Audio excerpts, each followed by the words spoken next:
ওই আমার ছেলে থাকে এখানে। আরে ঠিক আছে, কিন্তু যাবার আগে একবার ফোন করে নেবেন। না, ফোন করিনি। তাহলে ফোন করেন। কি হলো? তুমি আমাকে কি মনে করেছো? আমি তোমার ভাড়া করা বিনা মজুরির রোবট, তাই তো? সেই সকাল থেকে আমি কাজ করেই চলেছি, আর তুমি তারা দিয়েই যাচ্ছ। আমি আর কিচ্ছু করতে পারলাম না। দেখো সোনা, এত রাগ করলে হয়? আরে সবাই তো তোমার মতো সরকারি চাকরি করে না। আরে আমার তো আজকে ছুটি নেই, কি করি বলো? তো ছুটি নাও, ম্যানেজ করো। ছুটি?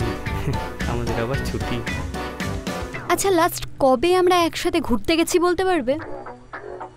এই তো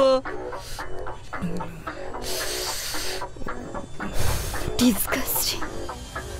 সোনা, একদম সোনা বলে ন্যাকামি করতে আসবে না। এই তো, এসো এসো এসো। কোথায় যাবে দাদা? ওই আমার ছেলে থাকে এখানে। আরে ঠিক আছে, কিন্তু যাবার আগে একবার ফোন করে নেবেন। না, ফোন করিনি। তাহলে ফোন করেন। ঠিক আছে।